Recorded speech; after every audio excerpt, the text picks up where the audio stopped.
있습니다. 조상의 죄가 유전이 되는가? 라는 제목으로 함께 말씀을 나누겠습니다.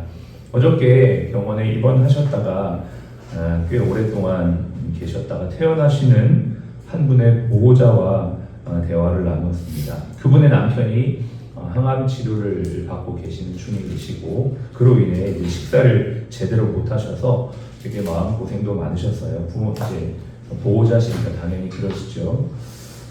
그런데 그렇게 금식하게 되는 상황들을 보면서 이게 부모 세대에서부터 제사를 많이 드리고 우상 숭배를 많이 했기 때문에 자녀인 남편이 강제로 금식하면서 그 부모 세대의 죄를 회개하게 하시는 게 아닌가, 그런 생각을 한다, 이런 얘기를 하시는 거죠.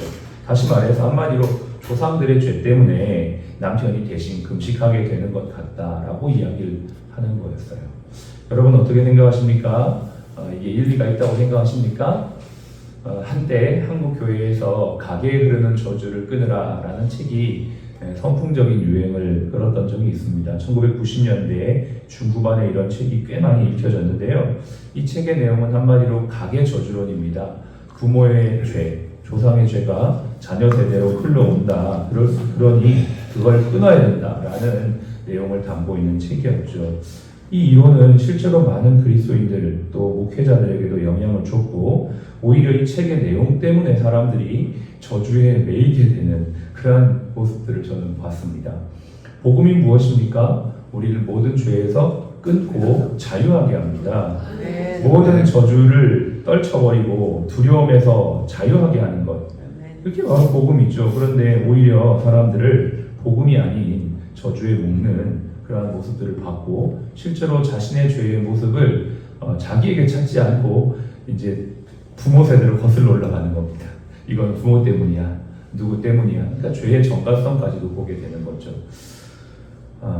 이 책의 내용의 근거 구절이 이거예요. 출애굽기 20장 5절 6절 말씀인데요. 나 여호와 너의 하나님은 질투하는 하나님인즉 나를 미워하는 자의 죄를 갚되 아버지로부터 아들에게까지 3, 4대에 이르게 하거니와, 요 구절을 이제 근거 구절로 하는 거죠. 그러니까 죄가 3, 4대까지 이르게 한다라는 것으로 부모의 죄가 자녀에게 흘러간다, 전가된다라는 주장을 펼칩니다. 그런데 성경을 잘 봐야죠. 우리는 성경을 꼼꼼히 봐야 됩니다.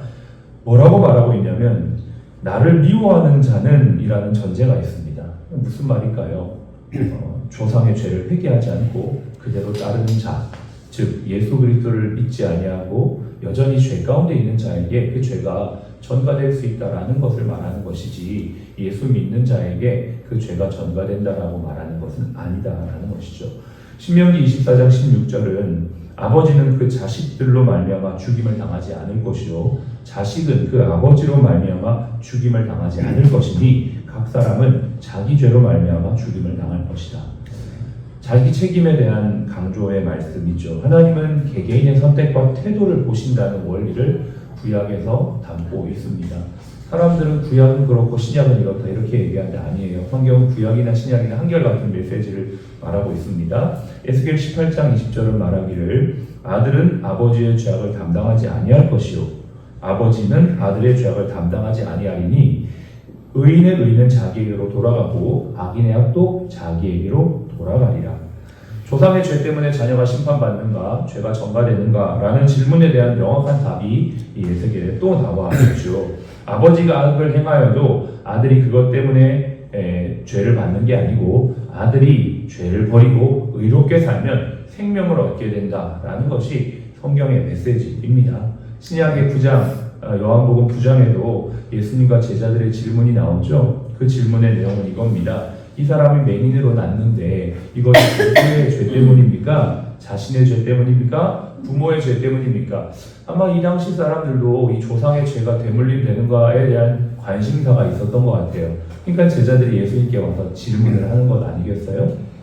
그렇게 물었을 때 예수님이 이렇게 대답하세요. 그의 죄 때문도 아니고 조상의 죄 때문도 아니다. 하나님의 행하시는 일 때문에 하나님의 역사를 나타내기 위해 이 사람이 소경이 되었다라고 대답을 하시죠. 예수님은 무엇을 강조하십니까? 이러한 모든 죄와 고통의 문제를 구원의 관점으로 보신 거예요. 고통과 불행은 죄의 결과가 아니라 오히려 이것 때문에 결국 구원이 필요하고 복음이 필요하고 이것이 바로 예수님을 믿어야 될 이유가 된다라는 것을 예수님은 말씀하셨던 것입니다. 그렇습니다. 예수님께서 말씀하셨던 이 관점이 죄에 대해서 우리 그리스도인들이 가져야 될 관점입니다. 죄가 있습니까? 고통이 있습니까? 그것은 복음의 필요성을 더 강력하게 알려주고 있다라는 것이죠. 분명히 영향은 존재하는 것 같습니다. 부모 세대가 지었던 죄, 또 부모가 했던 그러한 삶의 모습들을 자녀들은 자연스럽게 보고 배울 수 있는 영향, 임팩트가 있다는 것이죠. 이렇습니다. 부모가 대대로 우상 숭배를 하면 그것을 보고 자란 자녀들은 그렇게 따라갈 확률이 높습니다. 부모의 폭력적인 성향, 또 탐욕, 또 불의한 삶의 모습은 자녀들의 세계관과 성품, 또 영적인 정서적인 영향의 흔적을 남길 수가 분명히 있습니다. 그래서 실제로 이러한 사례들은 우리가 많이 보죠. 회개하지 않고 예수를 믿지 않는 가정의 부모님들의 그 모습들이 자녀에게 고스란히 전가되는 것들을 우리는 심심치 않게 볼 수 있지만 이것 또한 제한적입니다. 오늘 성경의 본문에 의하면 이렇게 말합니다. 다시 오늘의 본문으로 가볼게요. 17절.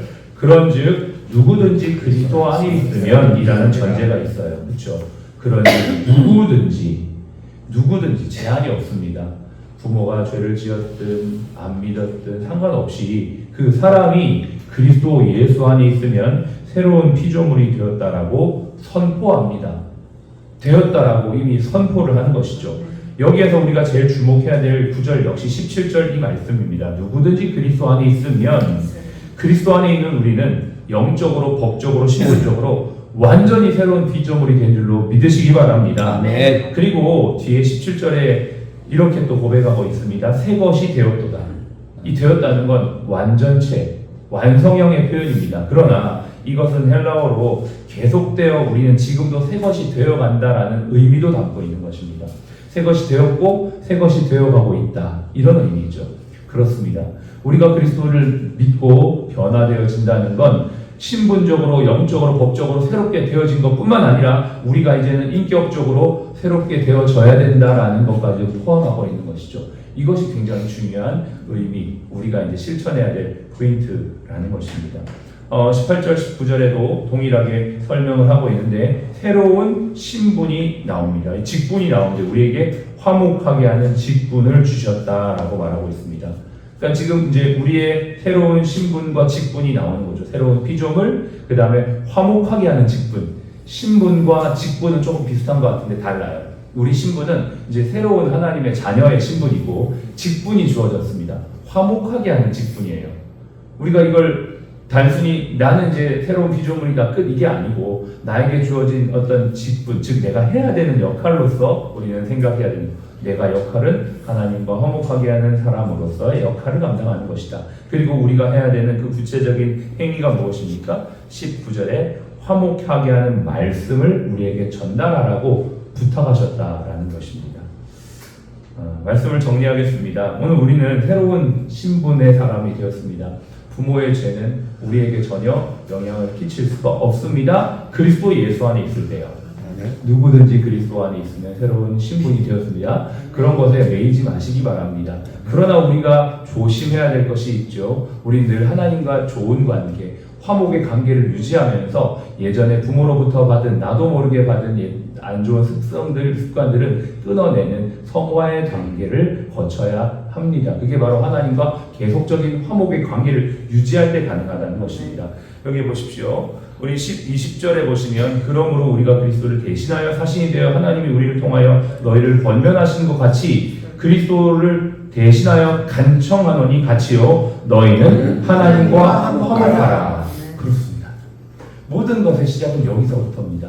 우리가 신분을 감당할 수 있는 것도 역할을 감당할 수 있는 것도 오늘 이 아침에 저와 여러분들이 하나님과 화목한 관계를 늘 가짐으로 말미암아 내 안에 그리스도가 사시고 나를 통해 그리스도의 직분과 사명을 주셨으니 이렇게 살아가야겠다. 우리가 늘 주님과 화목할 때 건강한 영적 사람, 또 실력의 사람, 또 관계의 사람이 되는 것입니다. 제가 읽고 있는 책 중에 아주 제가 마음에 와닿았던 내용이 한 구절이 그겁니다. 건강한 부모는 자녀에게 축복입니다. 참 그게 짧은 한 구절이지만 굉장히 임팩트가 있어요. 건강한 부모. 그렇습니다. 또 어떤 책은 제목이 이렇습니다. 문제 부모는 없고 문제 자식은 없고 문제 부모만 있습니다. 네, 어떤 책의 제목이 그렇습니다. 이 근원이 어디에서부터 오는가?